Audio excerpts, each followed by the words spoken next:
Selamat pagi Bapak Ibu dan saudara-saudaraku. Semoga semuanya telah bangun pada pagi hari ini dengan sukacita dan damai sejahtera dari Tuhan kita Yesus Kristus. Senang sekali kita bisa berjumpa kembali pada pagi hari ini. Kita diberikan anugerah untuk merenungkan firman Tuhan lagi sebelum beraktivitas. Kita di acara Renungan Pagi edisi 28 Juli 2022. Pagi ini kita akan membaca Kisah Rasul pasal 21 ayat 22 sampai 26 demikian.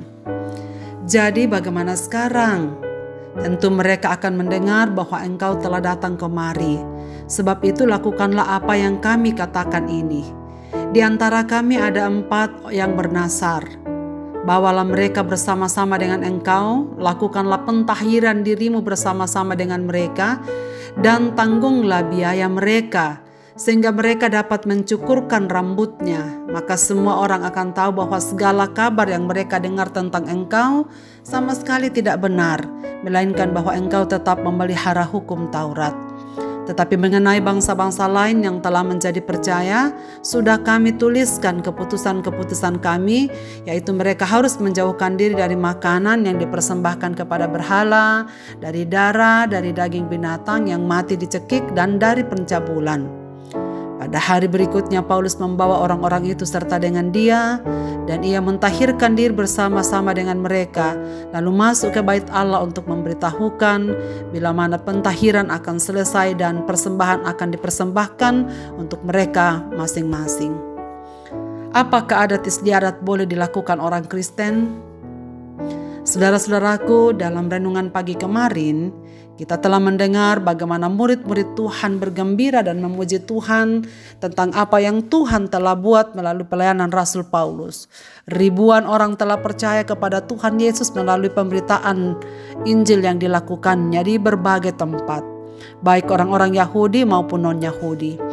Ritual ibadah Kristen pada waktu itu ternyata di kalangan orang-orang Kristen yang sudah bertobat di Yerusalem hampir tidak dapat dibedakan dari ritual agama Yahudi. Sebab peranan perjanjian lama masih sangat kental dan ritual agama Yahudi masih sangat kental dalam jemaat. Misalnya saja mereka masih menjalankan hukum-hukum yang berhubungan dengan upacara keagamaan seperti sunat, najis, tahir, korban penghapus dosa, dan lain-lain. Saudara sekalian, namun kabar yang menggembirakan itu disertai juga dengan kabar yang lain. Bukan hanya itu kabar yang mereka dengar. Sebab sampai juga kepada mereka bahwa Paulus mengajar orang-orang Yahudi yang tidak tinggal di Yerusalem untuk menolak hukum Musa. Sementara mereka tetap ingin mempertahankan hukum Taurat dan tradisi yang telah diturunkan oleh nenek moyang mereka. Padahal Paulus tidak pernah mengajar mereka demikian. Walaupun hukum Taurat dan sunat tidak diperlukan bagi keselamatan manusia, Paulus memang tak memaksakan orang Yahudi meninggalkan ritual itu.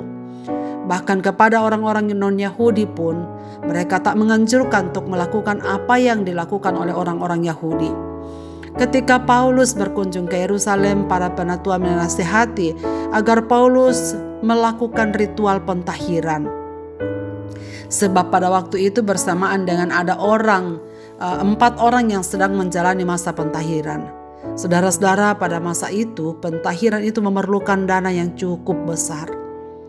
Untuk menunaikan nasar pemisahan diri, seorang nasir harus mempersembahkan korban-korban yang sama yang dipersembahkan oleh imam besar pada hari pelantikannya.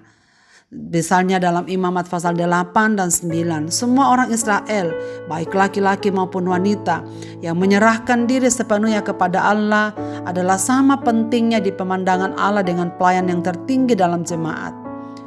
Kebesaran di dalam kerajaan Allah tidak didasarkan pada kedudukan atau kewenangan, tetapi pada penyerahan dan pengabdian diri kepadanya. Saudara sekalian, pada waktu itu ketika Paulus diminta untuk melakukan pentahiran, herannya karena 4 orang yang sedang melakukan ritual itu justru mereka tak sanggup untuk membayar semua korban-korban yang harus dipersembahkan. Maka atas nasihat mereka Paulus diperintahkan agar menanggung biaya itu. Saudara, biaya apa? Dalam Imamat pasal 6 ayat 14 dan 15 dikatakan, Dan ia harus mempersembahkan sebagai persembahannya kepada Tuhan seekor domba jantan berumur setahun yang tidak bercela untuk korban bakaran, dan seekor domba betina berumur setahun yang tidak bercela untuk korban penghapus dosa, dan seekor domba jantan yang tidak bercela untuk korban keselamatan. Juga sebakul roti yang tidak beragi, yakni roti bundar dari tepung yang terbaik yang diolah dengan minyak, dan roti tipis yang tidak beragi diolesi dengan minyak, serta dengan korban sajian dan korban-korban curahannya. Saudara sekalian, bayangkan semua ini harus dipersembahkan bagi orang-orang yang akan melakukan ritual Nasir. Saudara, semua ini dilakukan bagi Paulus dengan tujuan supaya ketahuan kepada masyarakat banyak bahwa Paulus tidak menentang adat istiadat mereka. Paulus pun melakukan hal itu meski dia tidak melakukan satu dosa tertentu yang membuat dia tidak tahir. Meski tidak sejalan dengan pemahaman imannya, Paulus bersedia kompromi. Ia bersedia menjadi segala-galanya untuk memenangkan mereka kepada Kristus. Atas nasihat para pemimpin di Yerusalem, Paulus sungguh-sungguh mengikuti ritual ini dengan baik. Paulus rela melakukannya demi persatuan dan kesatuan jemaat Tuhan. Bagi Paulus, sejauh tidak menyinggung masalah teologi dan prinsip Alkitab, ia mau kompromi. Ia lebih fleksibel dalam hal ini. Ia mengorbankan perasaan dan harga dirinya dengan segala kerendahan hati demi harga diri dan perasaan saudara-saudara sebangsanya. Semua ini Paulus jadikan sebagai jembatan agar Injil dengan leluasa diberitakannya. Saudara sekalian, kesediaan untuk merendahkan diri bahkan berkorban memang diperlukan bila kita ingin memenangkan orang bagi Kristus. Bila kita ingin memberikan kesaksian yang baik kepada orang-orang di sekitar kita. Meski bukan berarti mengorbankan kebenaran. Kadangkala kita harus belajar untuk fleksibel dalam hal-hal yang tidak bersifat prinsip.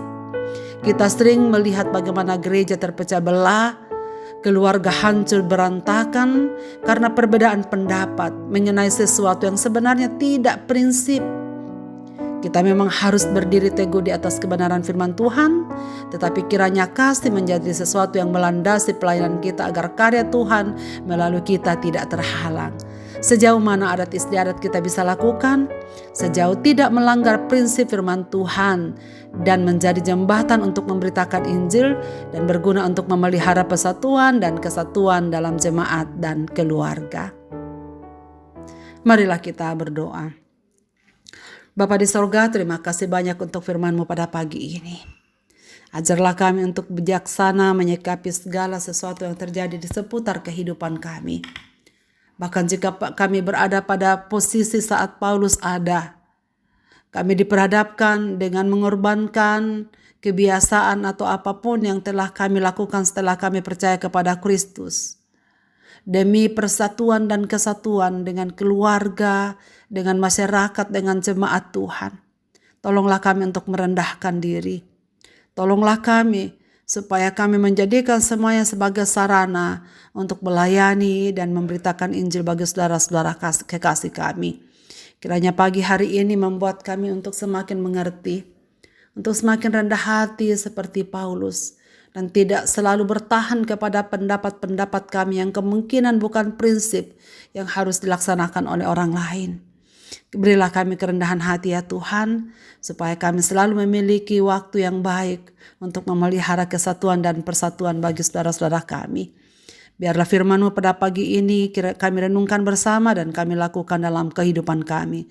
Segenap pendengar renungan pagi dimanapun mereka berada, kiranya Tuhan memberkati mereka secara pribadi, keluarga, jemaat, dan dimanapun mereka berada. Dan apapun yang kami lakukan di hari ini, ke dalam tangan kasih-Mu Bapa kami serahkan hidup ini. Dalam Kristus Tuhan kami berdoa. Amin.